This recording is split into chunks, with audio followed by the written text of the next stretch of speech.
Welcome back. In this video, we're going to react to people making absolutely horrible financial decisions.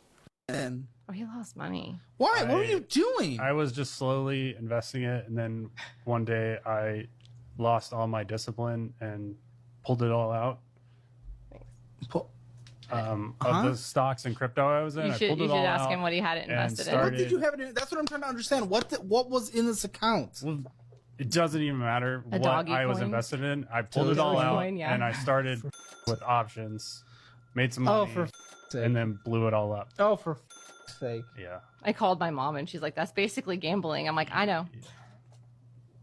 So that was probably March this year. And he wasn't working consistently. March this year? Yeah. This was just now. He pulled it out in March. And he was like done with it in March. Well, how much were you able to pull out? Nothing, because it was like, what? No, I meant like I sold all the assets, and with the cash in the account, I started buying options. And oh, you see, he was buying options. He wasn't even selling them. Doing then that. when those options How much money did you lose? Well, I started with 5,000, got up to 7,000, and then lost the 7,000. Like, it came out with nothing. What is wrong with low and slow and just getting to a point where our family is able to live? Why did you want to get all fancy dancy with? I mean, he's got a valid point. Man, yeah, I think a few things go through my mind. Obviously, just doing a bunch of different investments never work out. It seems like he was trying to find something that isn't real. That's my impression of it. Like, if you're buying options, you're asking for it, in my opinion.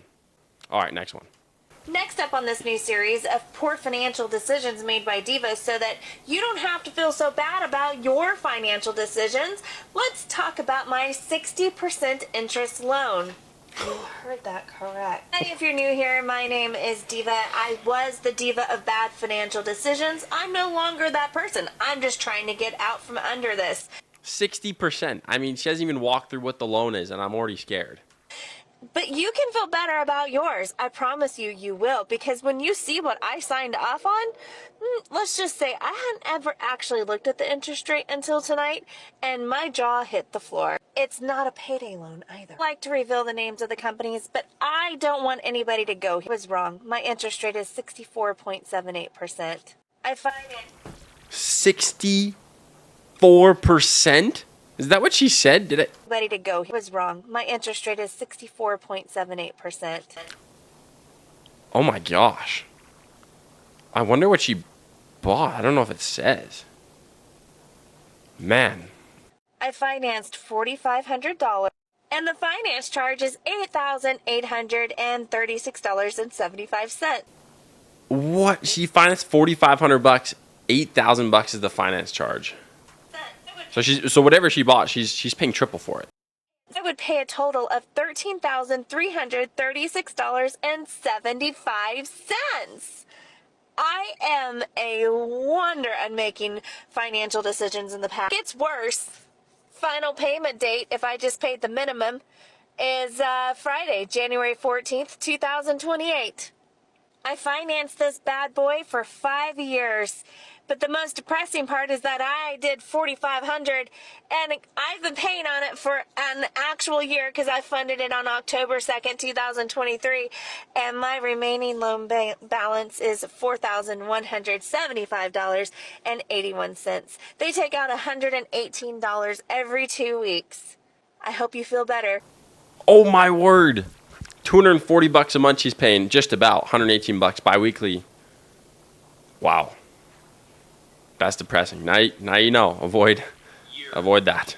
Oh, this next one's juicy with Caleb Hammer. If you guys don't know, I love Caleb Hammer. I love his way of doing it. But I can go to Target and spend $600, and then I could take it all home and regret all of it. Then return it. But I don't. Okay. So then I just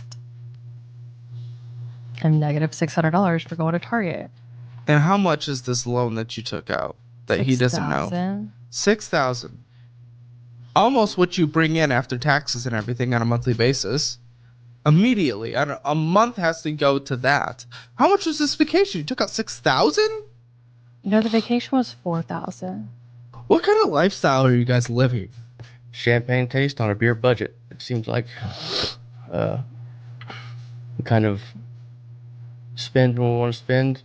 What goals do we have For you guys. Well, I mean, just right off the bat, I mean, that sounds, obviously a vacation can be, you know, $4,000. It depends what your budget is and where you're going and what your goals are in that aspect, just like Caleb is mentioning there with the goals. But biggest thing is, it just seems like the attitude's very relaxed and this isn't a big problem and we'll pay it back later, which just builds up this massive amount of stress and then you have to deal with it at some point. For you guys, for the kids, where are we trying to be looking 5 years down the road, 10 years down the road, 20 years down the road? What are we trying to do? Because right now we're just living for fun in the moment. What are we trying to do? Do we have any combined goal? I don't think we have a goals together. I want a house in Palm Beach by 40. And But are you going to be able to move? No, I want a second home. No, she wants a second home, which is ridiculous. Good luck, man. Good luck. I think that's say much on that one. That's completely absurd. Don't have that mindset. I certainly don't have that mindset. Just if I were you, I would, yeah. So she's bringing in about $750,000 in student loans. Good other Lord. than that, she's got a I'm sorry. What is her degree? What did she go with $750,000 in debt for? Dentist. Oh Jesus. Oh my gosh. What in the world? Like, I have friends going to dental school. Come on, like $750,000 is insane. Yeah, it's a good school, but it's expensive. You have no idea what you just said. Yeah. I've got about $40,000 in debt from what seems like you guys call normal debt, credit cards, car, stuff like that. I mean, she's gonna make. I mean, his threshold is so high. Like, I get what he's saying with the normal debt piece, like $40,000, but your threshold shouldn't be that high. Being $40,000 in debt in the first place is still quite high, even if you're making a lot of money. That's still a lot of money that you owe to someone else. And so to assume that you don't have very much debt because you have only $40,000 is a big part of that mindset problem. Good money, but it's just I can't see the light at the end of the tunnel. It's how do we dig ourselves out of that hole? Well, here's the thing. I can tell by the language you're using in your sentence structure that you guys have not grasped how devastating a situation you're in.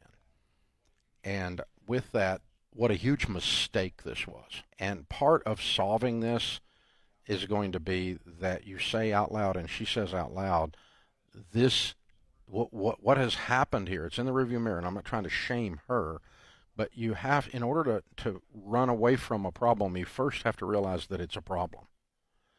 And the language you're using is minimizing this like you owe $30 to somebody or something, and it's no big deal, but it was a good school.